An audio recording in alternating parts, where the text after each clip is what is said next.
Now, do you need me to turn it on?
Our gathering music this morning, if we can gather some musicians up here.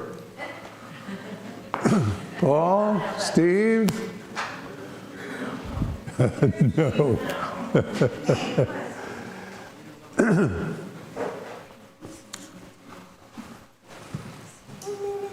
Me.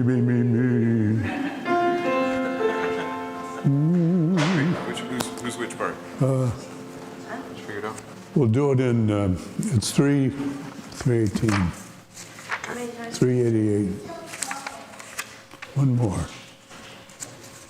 388. I put my glasses on.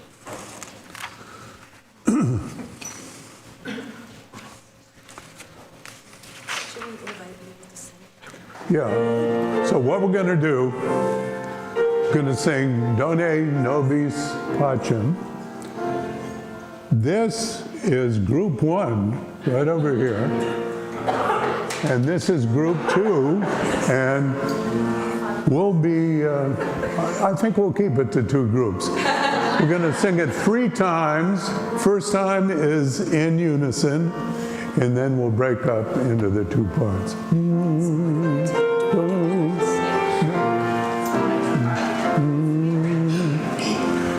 Dona nobis pacem, pacem. Dona nobis pacem. Dona nobis pacem. Dona nobis pacem.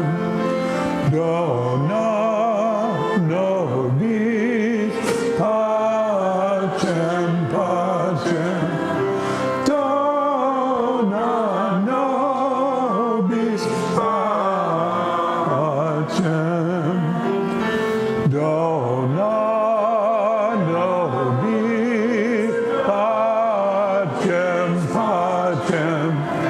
Dona nobis pacem.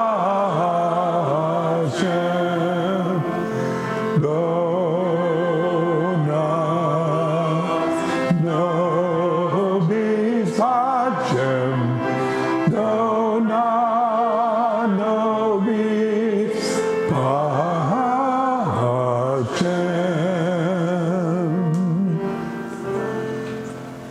A very nice, almost 3 times 3. Nice improvisation. Thank you.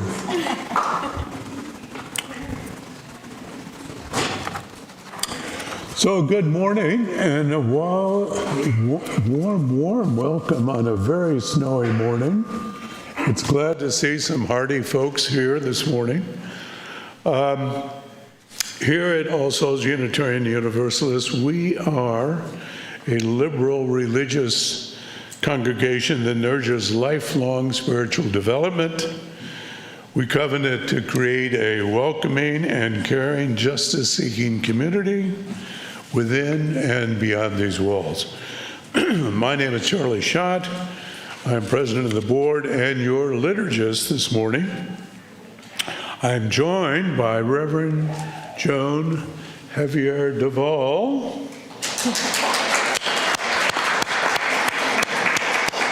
She is our guest speaker, and she's the minister of the Unitarian Church in Montpelier, Vermont, where she had the pleasure of serving as Reverend Vertus's internship supervisor from 2020 to 2022. She was raised in Chicago in a Roman Catholic family, and now Joan embraces a life as a Vermonter and a broad spiritual path rooted in Unitarian Universalism. Reverend Joan is a graduate of very close by here at Yale Divinity School and is currently pursuing a doctorate in a ministry in social justice leadership, and that's at Meadville, Ludward, the theological school. Again, thank you, Reverend Joan. Thank you, Charlie. Welcome.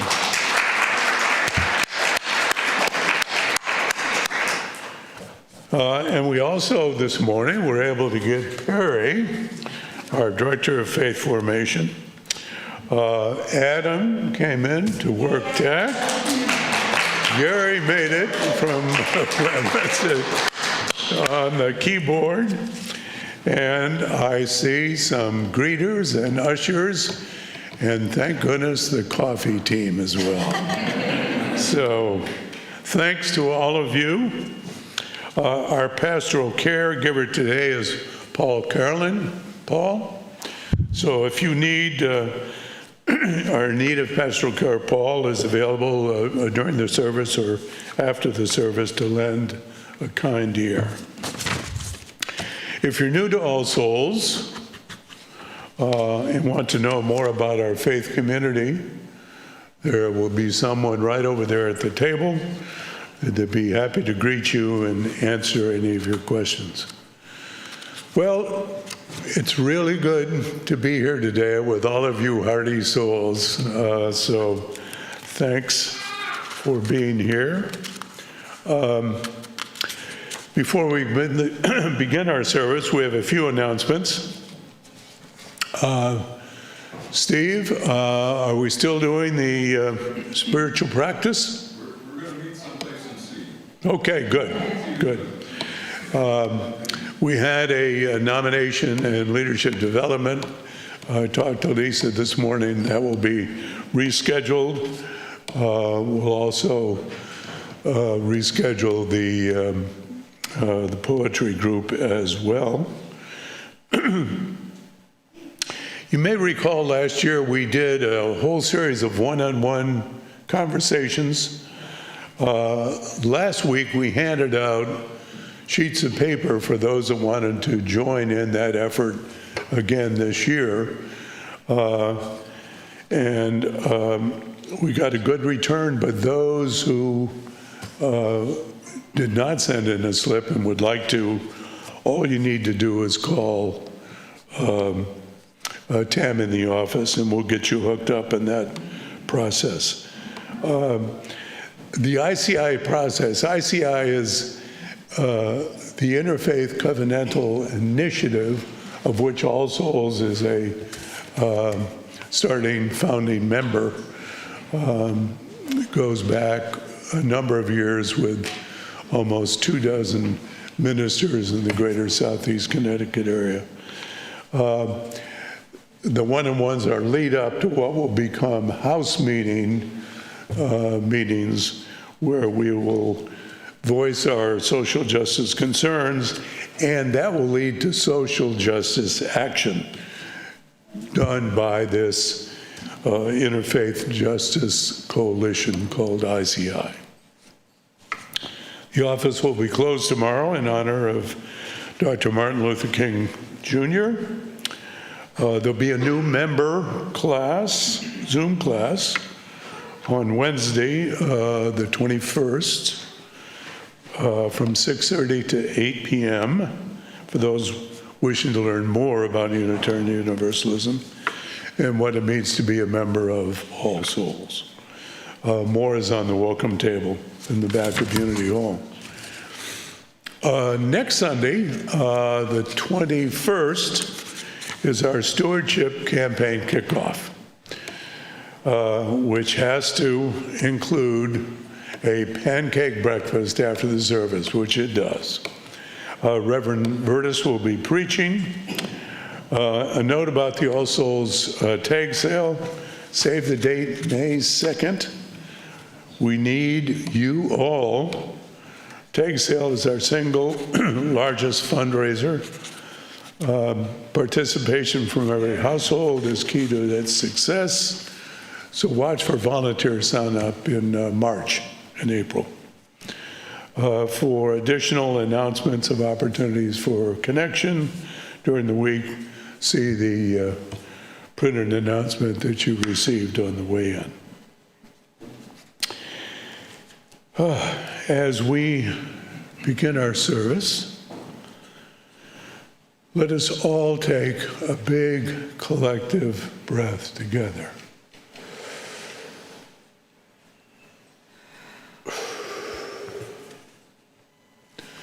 Welcome to All Souls, where all souls are welcome.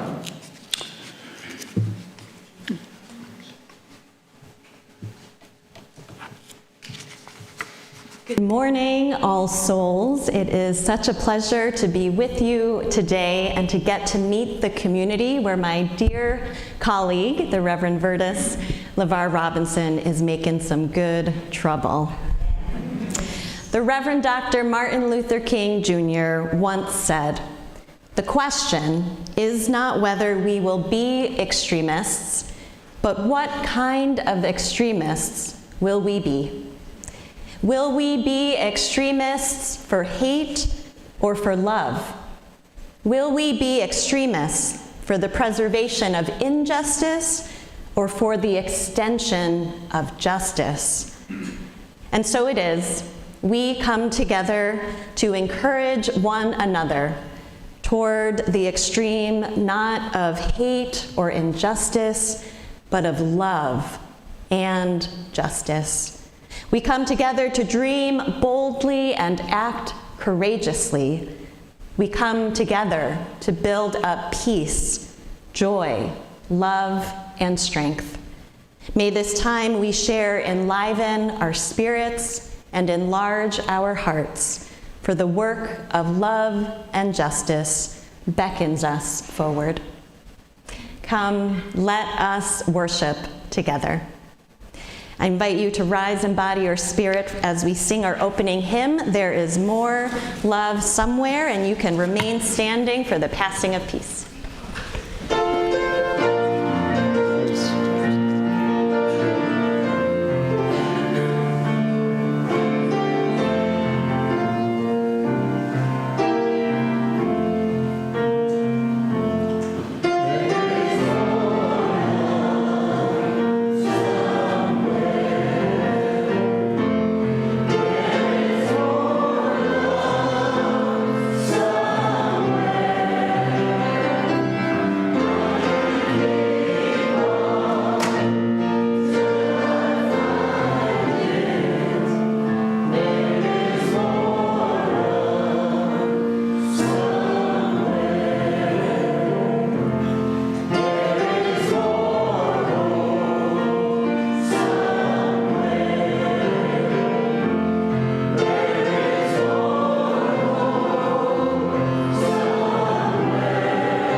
It is always so good to be together here in this wonderful community. So let us enter into our passing of the peace ritual. We begin by waving hands to those in the online pews? 67 households, Charlie. Wow, good, good. I noticed a few empty seats here. That would explain it, yes. We're so glad you are joining us. If you are with us online for the first time, please let us know in the chat so that we can give you a special welcome. And here in Unity Hall, please wave if you are visiting for the first time. Well, oh, I saw you. First time in a while, right.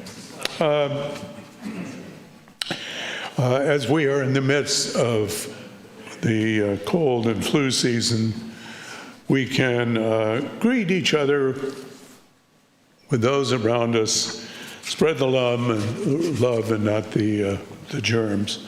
So turn to your neighbor, bump elbows, and share our joy of being together.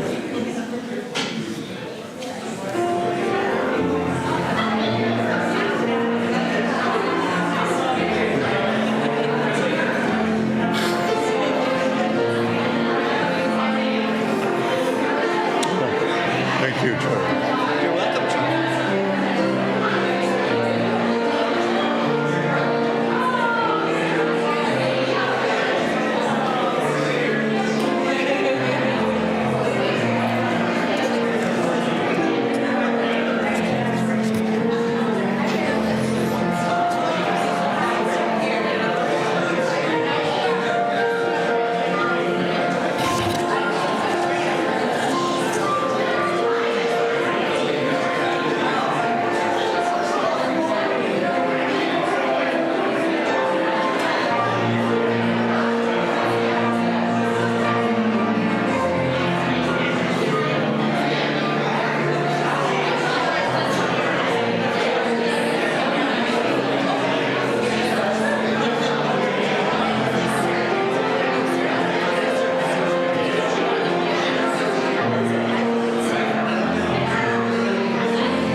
Good morning. We acknowledge the Nahantic, Mohegan, Mashantucket Pequot, and Eastern Pequot people as the traditional caretakers of the land on which we worship. We honor and pay respect to these tribes, their ancestors, and their lineage who today uphold traditional practices, art, and education. Now, the We Too Book Club Talking Circle at the Pequot Museum, hosted by Executive Director Joshua Carter, is discussing Tommy Orange's book, Wandering Stars. And for those of you who were confused last time, it's happening on January 22nd, which is after today. And that's at 4 p.m. Now we are going to light our chalice, the symbol of Unitarian Universalism. It seems to have some added combustible materials, some pine cones in there, so we'll see about that. But I would like to call up Maddie and her escort to help light the chalice. Her escort is, of course, Brian, her grandpa.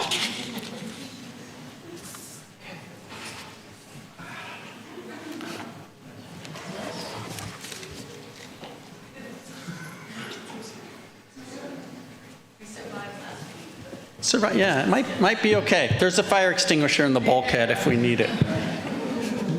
And as Maddie lights the chalice, we say these words together. We light this chalice for the quiet truths we carry and for the futures we're brave enough to write.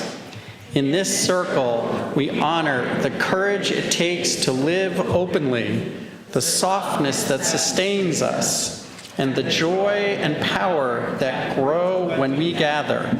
As the chalice glows, may we feel steadiness rise in us. May we trust that our becoming, messy, radiant, unfolding, wholly belongs to us.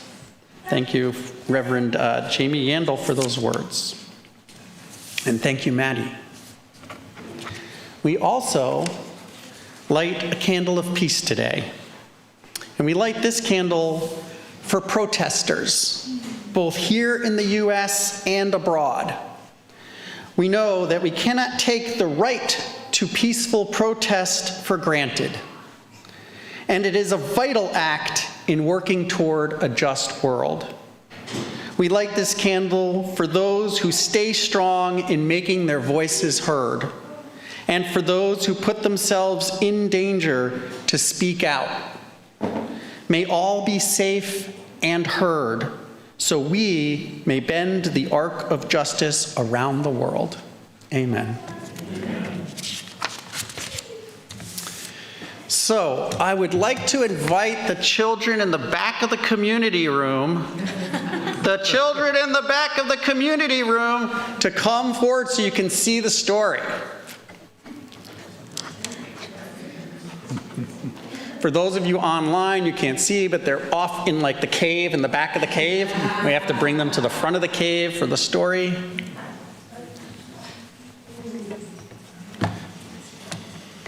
It's a good one. We don't want you to miss it. I mean, when Amanda Gorman speaks through us, that's important. So some of you will recognize these words, these powerful words, and what could be a better time than today on MLK weekend to speak the words of Amanda Gorman in her children's book. I hear the change humming in its loudest, proudest song. I don't fear change coming, so I sing along. I scream with the skies of red and blue streamers. I dream with the cries of tried and true dreamers. I'm a chant that rises and rings. There is hope where my change sings. Though some don't understand it, those windmills of mysteries, I sing with all the planet and its hills of histories. I hum with 100 hearts, each of us lifting a hand. I use my strengths and my smarts, take a knee to make a stand. I'm bright as the light each day brings. There is love where my change sings. I show others tolerance, though it might take some courage.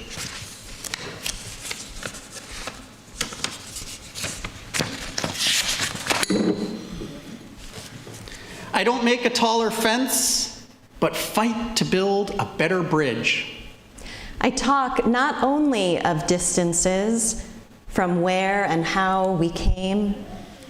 I also walk our differences to show we are the same. I'm a movement that roars and springs. There's a wave where my change sings. Change sings where? There, inside me, because I'm the change I want to see. As I grow, it grows like seeds. I am just what the world needs. I'm the voice where freedom rings. You're the love your bright heart brings. We are the wave starting to spring, for we are the change we sing. We're what the world is becoming, and we know it won't be long. We all hear the change strumming. Won't you sing along? And so, in terms of singing along, just a moment, you are going to sing along and help sing the children out to their program, where we are going to continue to make our voices heard and sing some change.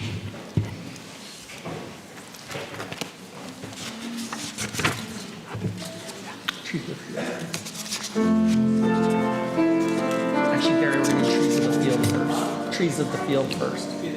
Yeah. Yeah, so help us sing along with Trees of the Field.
Thank you, Gary. Couldn't be more appropriate.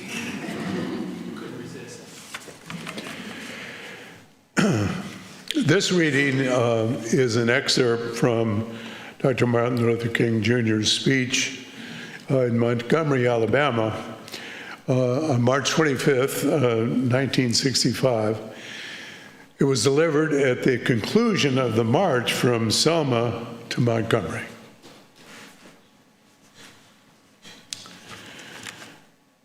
I know you are asking today, how long will it take?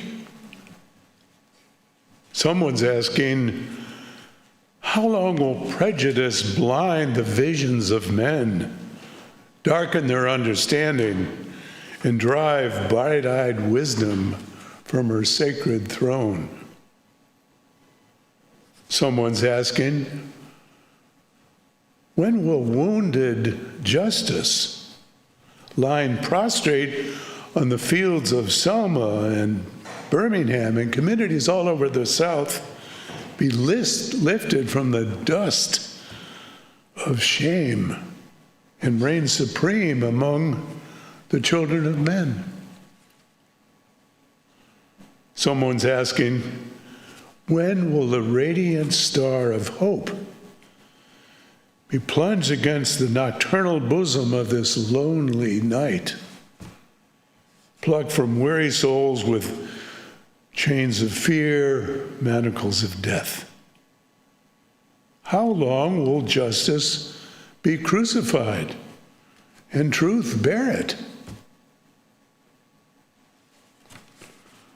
I come to say to you this afternoon, however difficult the moment, however frustrating the hour, it will not be long, because truth crushed to earth will rise again. How long? Not long, because no lie can live forever. How long? Not long, because you shall reap what you sow. How long? Not long. Truth forever on the scaffold, wrong forever in the throne. Yet the scaffold sways the future, and behind the dim unknown standeth God, within the shadow, keeping watch above his own. How long? Not long, because the arc of the moral universe is long, but it bends towards justice. End of the reading.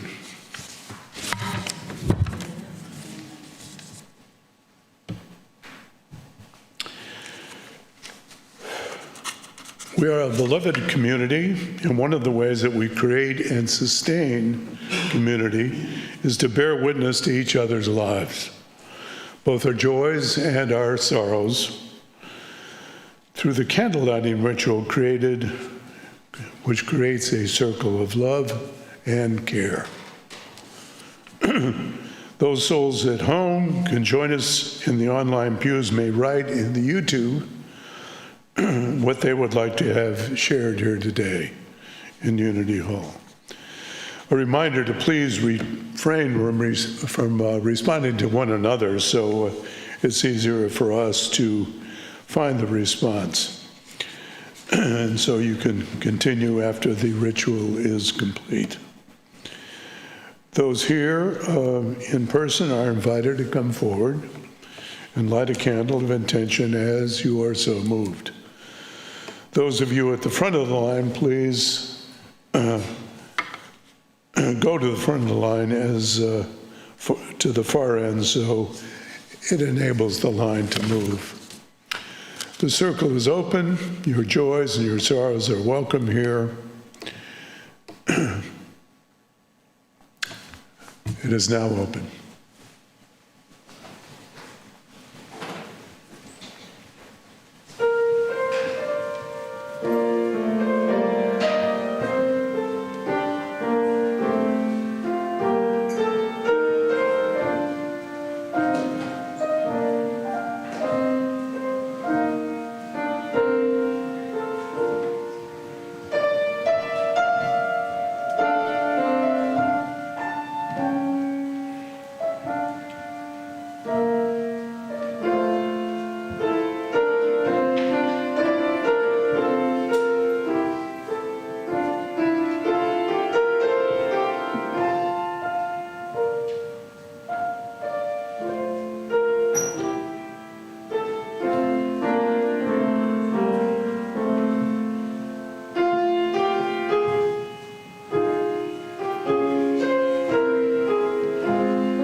Readings from our book, Joys and Sorrows, holding Rachel and all of Pris Newell's family in our hearts. Asking prayers for clergy gathered in Minneapolis this week. In peaceful witness, many UUs will be there, including J.D. Benson, Mary Gantz, and recently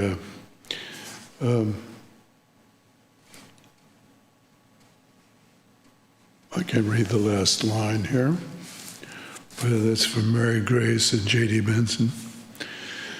Prayer for SB newly in recovery. And on our online chat,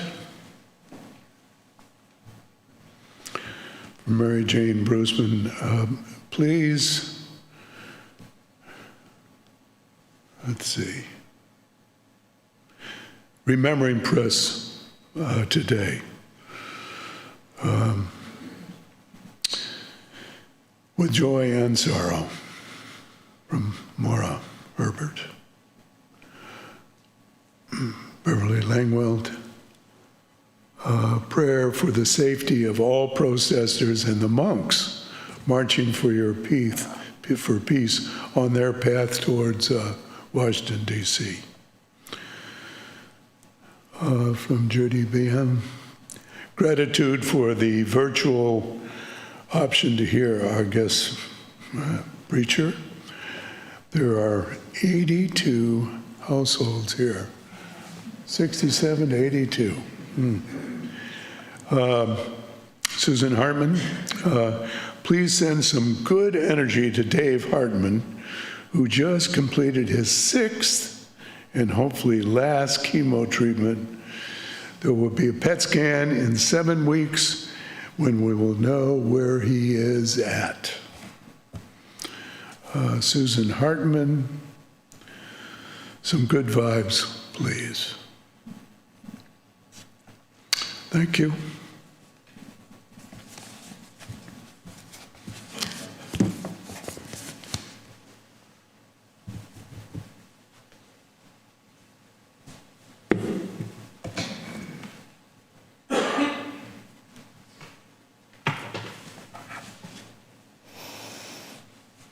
Let us join in a time of meditation and prayer together. I invite you to settle into your body just as it is, wherever it is. To settle into your breath just as it is, however it is this morning. This body breathing is the gift through which you know the world. This body breathing contains your love and your grief, your joy and your sorrow. And we breathe together in these blessed bodies. And let us now pray together. In these times in which the ground feels shaky and our hands and feet unsteady, we turn to you, O source of strength, Spirit of compassion, for we do not know what the future holds. Truly, we can never know, and we need strength in these times of uncertainty, in these times of cruelty. We need the strength and the fortitude to hold on, to see clearly, to reach out in love. May we find guidance within ourselves and beyond ourselves. May we be restless for truth when truth is cast aside. May we be seekers of peace as the drumbeats of war grow louder around us. May we hear and sound the alarm for our planet as fires rage and floods submerge the places we love. Though at times our courage might falter, we know we are guided by a love that is unceasing. May we know the source of love within us and stay grounded in that source as we grieve, as we grapple with the unknown, as we weigh the risks and the costs of our actions and inactions. Spirit of life and love, as the ground shakes and the winds blow, help us most of all to stay true to the soul work that is needed of us now, to transform ourselves and to transform the systems that deny our freedom and dignity. So may it be. Blessed be, and amen. And let us join in a brief time of quiet meditation together.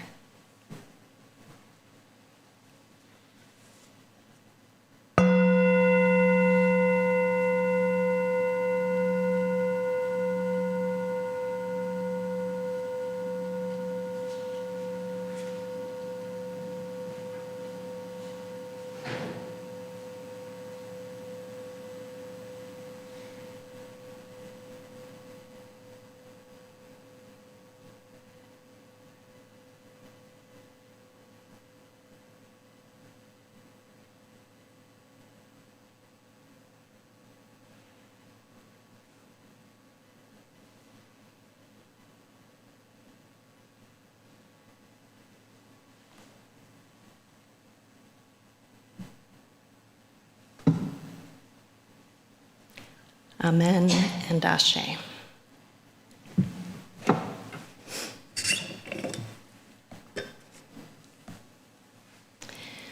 This is the poem, When People Say We Have Made It Through Worse Before, by Clint Smith. All I hear is the wind slapping against the gravestones of those who did not make it, those who did not survive to see the confetti fall from the sky, those who did not live to watch the parade roll down the street. I have grown accustomed to a lifetime of aphorisms meant to assuage my fears, pithy sayings meant to convey that everything ends up fine in the end.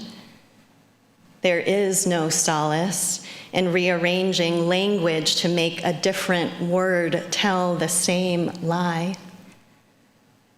Sometimes the moral arc of the universe does not bend in a direction that will comfort us.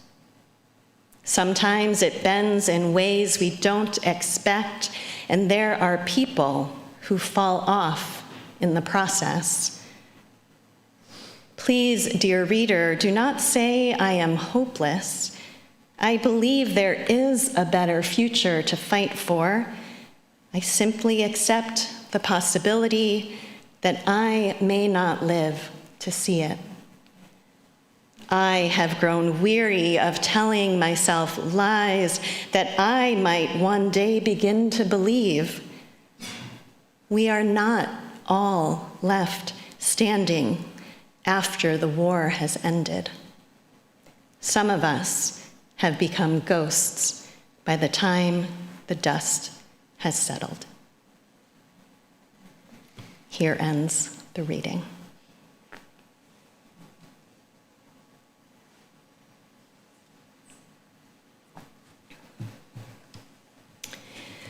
How long?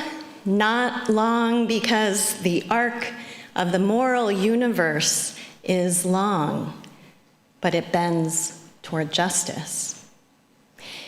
These words, spoken by the Reverend Dr. Martin Luther King Jr. in March of 1965, have been echoing through the hills and the valleys, the courtrooms and jail cells, the classrooms and sanctuaries of this nation for over 6 decades now. I can't recall the first time I heard about the Ark. My parents arrived in this country more than a decade after Dr. King's proclamation, so the vision of the moral universe bending toward justice wasn't passed down to me generationally, as it likely was for some of you. Yet it feels like it's been present in my mind and psyche for a long time. It has been a reassuring and hopeful image in times of struggle. It's been present at those times when I have joined with others to protest injustice and fight for something different than the world as it is, something more just, something more peaceful, something more loving. Along with hope, the Ark has also quietly carried an assumption that history itself is reliable, that justice has momentum, that progress is in some deep way inevitable. I have been thinking more about the Ark and how that image has shaped our movements for justice, especially in more recent weeks, after talking with my colleague, the Reverend Sadie Lansdale, about it. She serves our UU congregation in Greensboro, North Carolina, and posed to her congregation this question of our changing relationship to this image in our movements for justice today. As present as this image is, we've mentioned it at least 4 times in our service today, present in our UU congregations and our society at large, it's a worthy question to grapple with. How might our relationship be changing with the Ark? Now, the Ark of the moral universe was spoken about well before Dr. King. Some of you may know that the first recorded reference to the Ark comes from the 19th century abolitionist and Unitarian minister Theodore Parker. In a sermon in 1853, he said to his congregation, "I do not pretend to understand the moral universe. The Ark is a long one. My eye reaches but little ways. I cannot calculate the curve and complete the figure by experience of sight. I can divine it by conscience, and from what I see, I am sure it bends toward justice." The vision of the Ark, from Parker to King's time until now, has told a story of continued progress. It's grounded in a view of history that's continually moving forward with human betterment as a constant goal. I thought of the Ark as I walked across the Edmund Pettus Bridge in the fall of 2023 with a pilgrimage group, many of whom were Unitarian Universalists. With each step as we advanced upon the crest of the curved bridge and then descended, I thought of those who were beaten on that bridge because of their demands for full participation in our democracy, those who returned, those who continued the fight in the decades afterward. Dr. King gave us a vision of perseverance and faithfulness. He gave us a vision of a country free from prejudice and injustice, a vision of global solidarity across the masses of disenfranchised and subjugated peoples. He held up a vision of beloved community that still very much enlivens our imaginations today. Yet as I walked across that bridge, and in this present moment, I can feel viscerally that success is not guaranteed. Perhaps you feel this too, that we are not moving in a single forward direction toward inevitable social progress, toward justice for all. In this year of 2026, with the takeover of the presidential administration by fascist-leaning leaders, with major setbacks in democratic governance, with inadequate action on the climate crisis, and with violent policies targeting the trans community, immigrants, and others in our midst, it is hard to envision or believe in where we are going. And much of this is not new. Yet the widespread overturning of democratic norms points to a distinct inflection point with no clear sense of where it's all headed. We find ourselves in a place of deep uncertainty, doubt even that the vision we hold for the world will ultimately come to pass. We have seen that progress achieved isn't achieved for good. This feeling of contingency, that what has been hard won could be easily lost, is not a new feeling for those whose existence has always been predicated on challenging the powers that be, on resisting the worst forms of evil, on insisting on their dignity. It is especially those with some measure of privilege who are now contending with the loss of the certainty of progress. Unitarian Universalist minister Nancy MacDonald Ladd puts it this way, quote, "A progressive, forward-leaning history of unremitting generational progress is by its very nature a white people's history, a story told by the dominant parties who wished, by means of propaganda and willful ignorance, to perpetuate their dominance into the next generation," end quote. The vision of the ark has been especially appealing to those who have relied upon unwavering optimism, a belief that through hard work and perfection of character, the world would be shaped by their image and vision. If I support the campaign for the first female mayor or senator, the glass ceiling will be forever broken. If I cast my ballot for the first Black president, the door of the Oval Office will be forever open. If I donate to the right organizations and drive the right car, then surely justice will be won. I too have wanted social change to work this way, to have those guarantees. Yet the journey toward a more just society has not followed a direct path.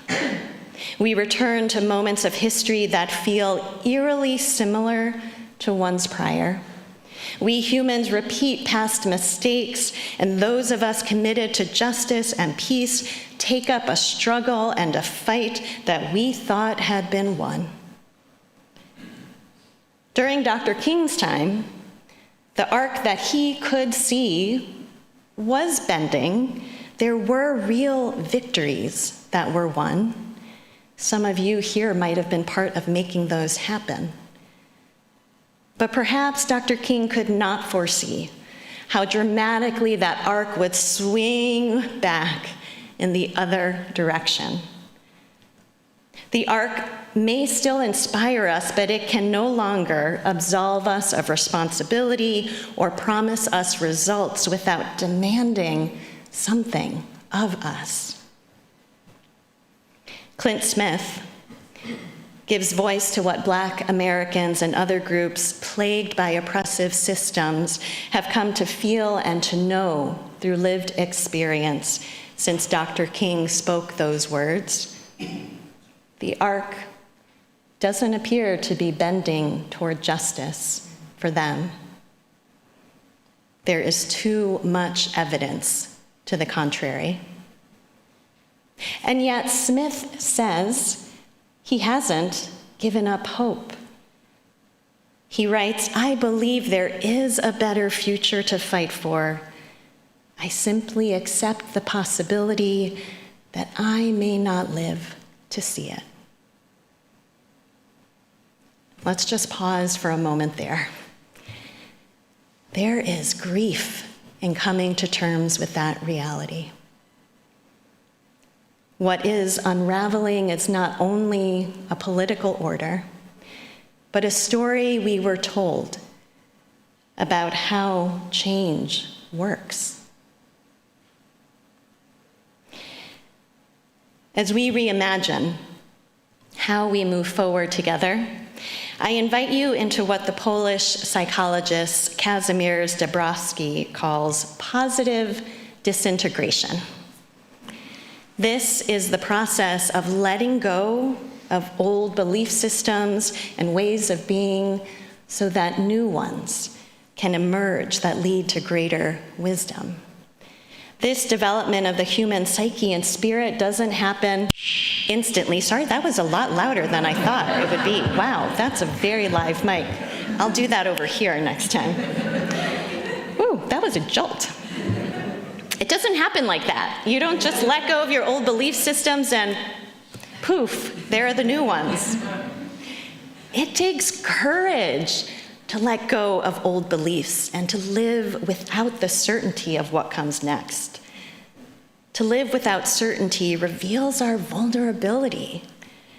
In this state, there is no pretending that we have all the answers. There's no armoring up with steely grit to face the next fight. To be vulnerable and courageous in the face of uncertainty means trusting that you don't face the uncertainty alone. It means reaching out in solidarity to others and making that next move and the next. Someone whose work and wisdom has been helping me during these uncertain times is Norma Wong. Wong is a native Hawaiian and Chinese Zen priest and teacher who draws from her cultural and religious wisdom to move through what she calls this time-place of collapse. What Wong offers is not reassurance about where we will land, but guidance on how we move forward. In her teachings, Wong writes about what she calls the far horizon and the near horizon. And she says that we need a vision for both. The far horizon is the time-place of 7 generations hence, in the vicinity of 140 years to come. In that far horizon, justice may not take the forms we imagine today or that were imagined 60 years ago. Peace may not take the forms we imagine today or that were imagined 60 years ago. Sustainability on this planet may not take the forms we imagine today, and we know that they were not imagined 60 years ago. Wong encourages us to think of the far horizon as encompassing that time after the apocalyptic times, after the collapse and the disintegration of the systems that no longer and perhaps never did serve human flourishing. In that far horizon, at least 7 generations out, Wong says humanity has survived to flourish in balance and mutuality with this planet and with one another. Our descendants and the descendants of our descendants. And can you imagine that the descendants of our descendants' descendants live in beautiful sufficiency and reciprocity with the earth? The near horizon is still a stretch, but it is within reach in our lifetimes. And we are moving forward toward these horizons, near and far, together. A part of Dr. King's vision that surely endures is this, that we come together, Black and white, Asian and Latine, rich and poor, queer and straight, to build the beloved community in which all belong and thrive. This is a struggle we are all in together. We are headed somewhere together. It may not feel like the end point is inevitable or even fully known, but we still envision and we move toward it. In the book that we heard during our Time for All Ages this morning, Amanda Gorman writes, "I am a movement that roars and springs. There's a wave where my change sings. We are the wave starting to spring, for we are the change we sing." I learned an interesting thing about ocean waves, and given where we are geographically located, you may all actually know a lot about oceans. A wave is an energetic movement through water. When you see a wave traveling toward the shore, the water molecules themselves are not moving forward. Energy is passing through the water, carried by wind and friction, creating the wave. And if you have ever stood in the ocean, you have felt this energy. Sometimes it's strong enough to knock you off your feet. Ocean waves are created by the energy and friction of wind. They're also created by the energy of geologic disruption, earthquakes near the sea. This is what causes tsunamis. The massive energy of an earthquake reverberates into the ocean and travels with force and speed across great distances. It takes a lot of energy to reach the far horizon. None of us here today will arrive at that far horizon. But our energy is what creates the waves that will carry on long after we are gone. If the ark once told us where history was going, the wave reminds us how change actually moves through energy passed on generation to generation. We create this energy with our steadfast daily actions, the daily work of caring for our neighbors, of showing up at city council meetings and at the ballot box, of monitoring ICE and law enforcement activities that endanger our communities. This is like the energy we create when we rub our hands together. Let's do that together now. Will you rub your hands together? This energy is steady, a continual source of forward momentum. We also create this energy when we join with others to march and to chant, when we refuse our cooperation through sit-ins and strikes and walkouts, when we demonstrate our power so unequivocally that the system is jolted by the tremors of our collective action. And this is like the energy we create when we stomp our feet. Let's do that together now. This energy is commanding and tenacious, a force that leaps forward toward the horizon. With all the setbacks we face, the struggles we must yet contend with, the lessons of history we must relearn, our energy, powered by love and courage, keeps traveling the distance. Despite the uncertainty of how we will reach the far horizon, we keep moving together. How long? We do not know. But what we do today, how we show up with our big and brave hearts, creates ripples. Our love and courage can endure long past our lifetimes. We create the wave that will someday reach that far horizon. So may it be.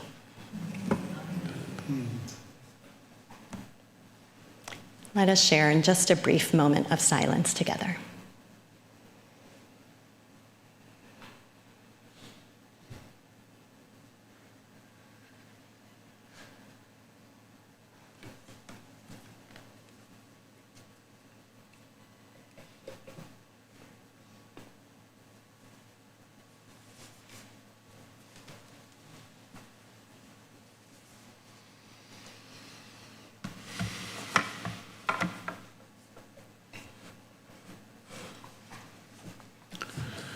One way we express our appreciation for this faith community is through giving.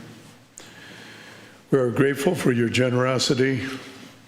Now let us prepare for the offering and say these words together.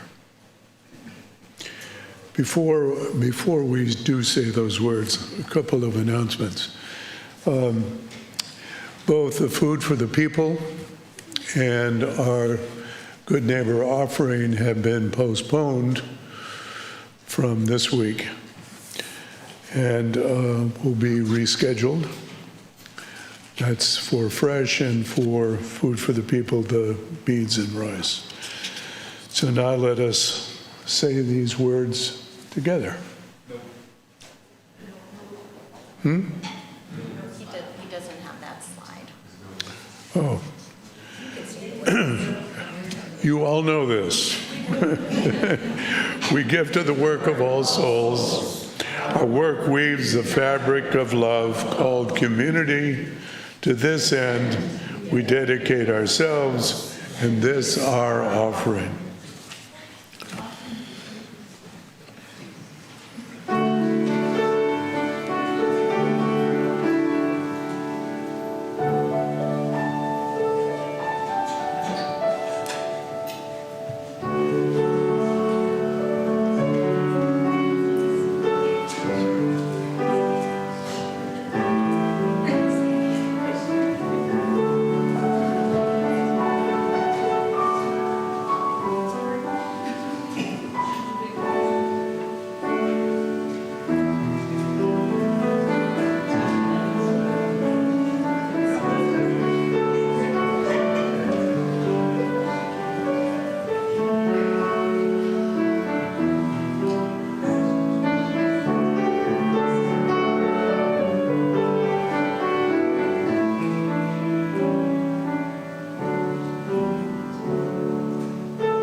All you have given and sacrificed, thank you.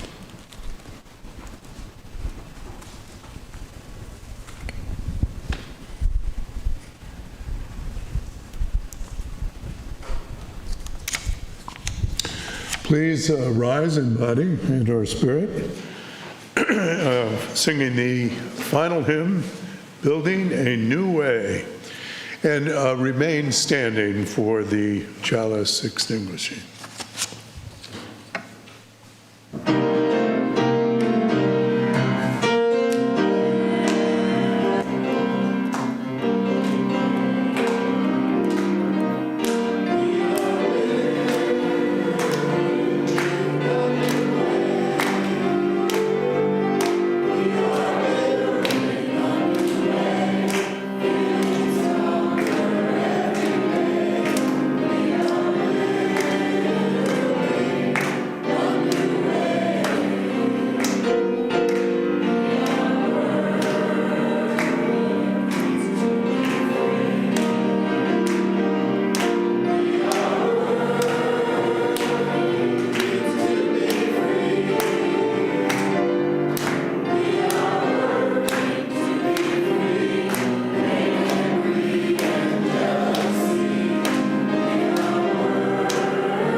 Those here in Unity Hall, in the online, good catch.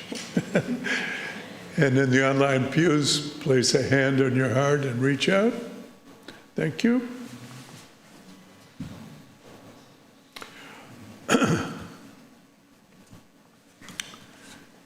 Our worship has ended. Service has not yet done. May our spirits be renewed and purpose resolved as we meet the challenges of the week. The chalice flame is extinguished until once again united by the strength of Our our reunion.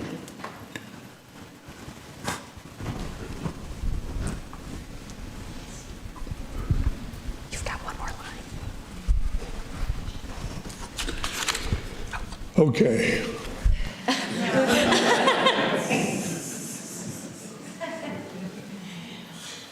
May we build a new way forward, all of us together.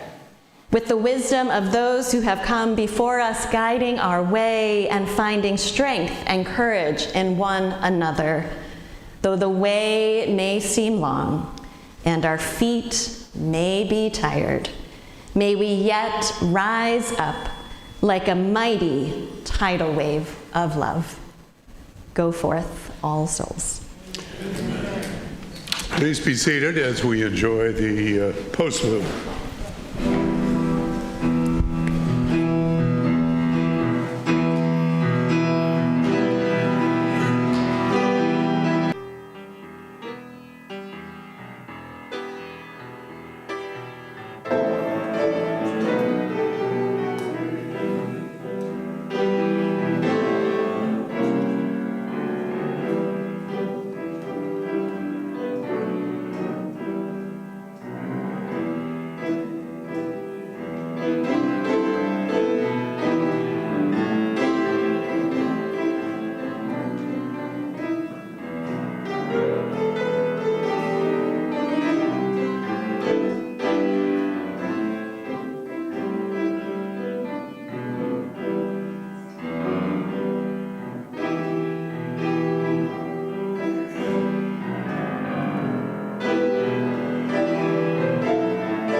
We're actually running a little late, but yeah. Yeah. Lovely thought, however. We can do it in our minds, very much so. So our service is ended, so thanks to the coffee crew, we can go out and enjoy some coffee. See you there. Thanks, Charlie.